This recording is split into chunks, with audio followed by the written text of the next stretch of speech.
Bom dia, irmãos. Hoje, dia 1º de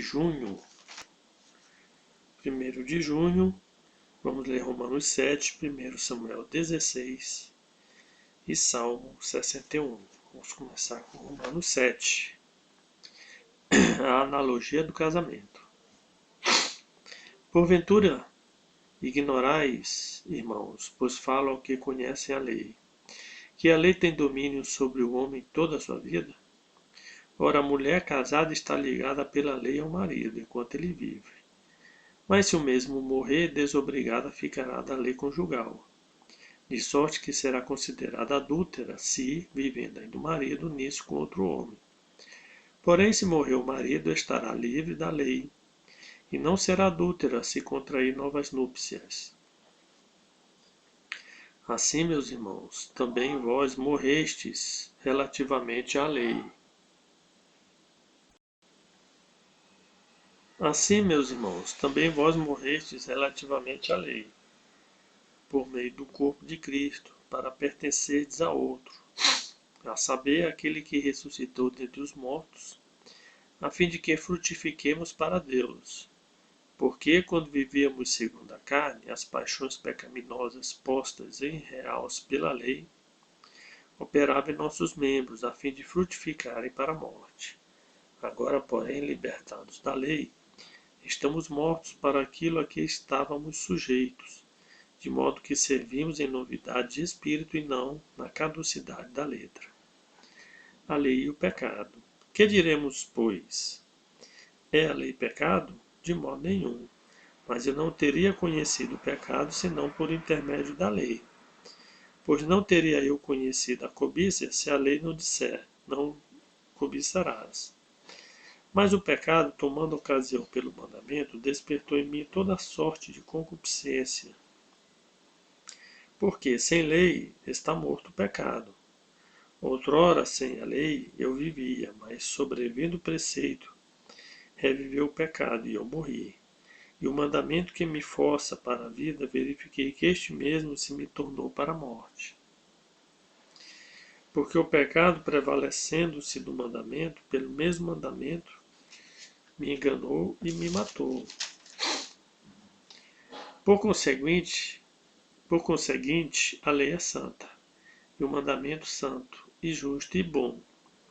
Acaso o bom se me tornou em morte? De modo nenhum. Pelo contrário, o pecado, para revelar-se como pecado por meio de uma coisa boa, causou-me a morte, a fim de que, pelo mandamento, se mostrasse sobremaneira maligno. Porque bem sabemos que a lei é espírito. Eu, todavia, sou vendido à escravidão do pecado, porque nem mesmo compreendo meu próprio modo de agir, pois não faço o que prefiro, e sim o que detesto. Ora, se faço o que não quero, consinto com a lei, que é boa. Nesse caso, quem faz isso já não sou eu, mas o pecado que habita em mim. Porque eu sei que em mim, isto é, na minha carne, não habita bem nenhum. Pois o querer o bem está em mim, não porém o efetuá-lo. Porque não faço o bem que prefiro, mas o mal que não quero, esse faço. Mas se eu faço o que não quero, já não sou eu quem o faz, e sim o pecado que habita em mim. Então, ao querer fazer o bem, encontro a lei de que o mal reside em mim. Porque no tocante ao homem interior, tenho prazer na lei de Deus. Mas vejo nos meus membros outra lei que, guerreando contra a lei da minha mente, me faz prisioneiro da lei do pecado, que está nos meus membros. Desventurado homem que sou, quem me livrará do corpo desta morte?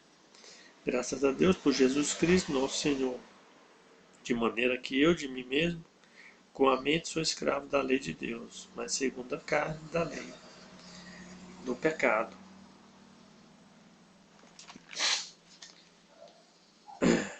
1 Samuel, capítulo 16. Samuel enviado a Jessé. Disse o Senhor a Samuel: Até quando terás pena de Saul, havendo eu rejeitado, para que não retire sobre Israel? Enche um chifre de azeite e vem, enviar-te-ei a Jessé o belemita. porque dentre os seus filhos me provide um rei. Disse Samuel: Como irei eu, pois Saul saberá e me matará. Então disse o Senhor: Toma contigo um novilho e dize: Vim para sacrificar ao Senhor. Convidarás Jessé para o sacrifício. Eu te mostrareis o que hás de fazer, e ungir-me-ás quem eu te designar. Fez, pois, Samuel o que dissera o Senhor e veio a Belém. Saíram-lhe ao encontro os anciãos da cidade, tremendo, e perguntaram: É de paz a tua vinda? Respondeu ele: É de paz. Vim sacrificar ao Senhor. Santificai-vos e vinde comigo ao sacrifício.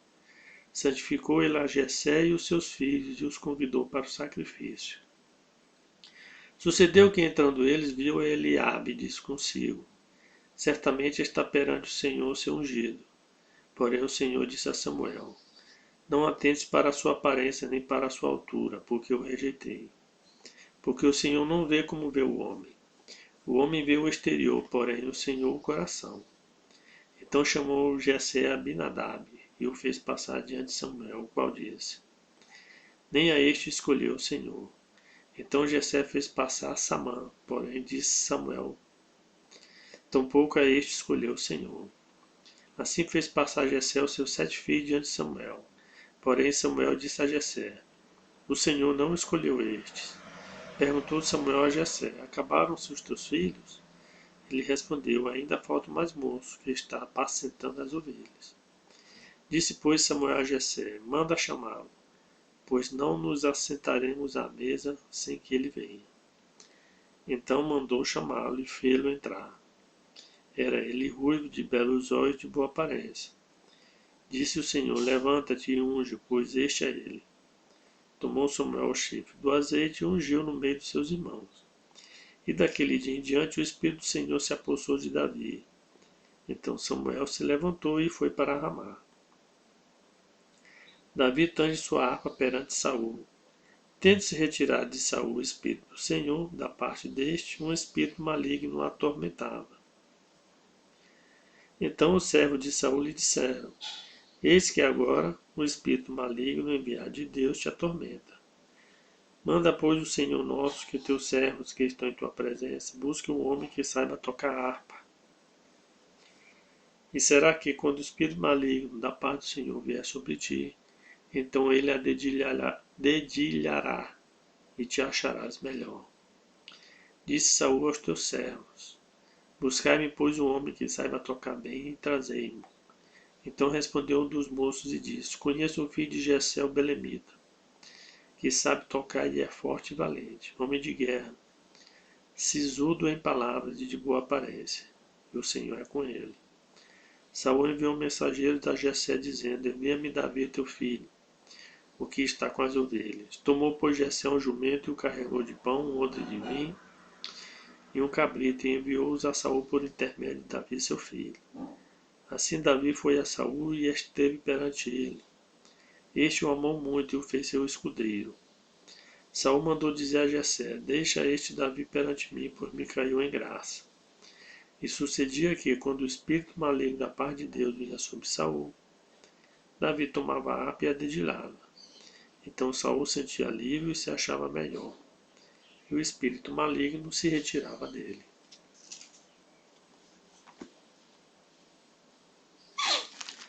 Salmo de número 61.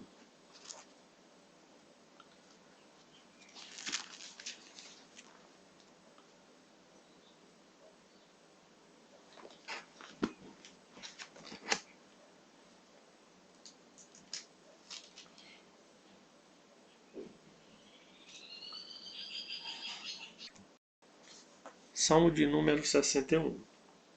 Ouve, ó Deus, a minha súplica, atende a minha oração. Desde os confins da terra clamo por ti, no abatimento do meu coração. Leva-me para a rocha que é alta demais para mim, pois tu me tens sido refúgio e torre forte contra o inimigo. Assista eu no teu tabernáculo para sempre, no esconderijo das tuas asas eu me abrigo. Pois ouviste, ó Deus, os meus votos e me deste herança, dos que temem o teu nome. Dias sobre dias acrescenta ao rei, Dure os seus anos gerações após gerações. Permaneça para sempre diante de Deus. Concede-lhe que a bondade e a fidelidade o preservem. Assim salmodiarei o teu nome para sempre, para cumprir dia após dia os meus votos.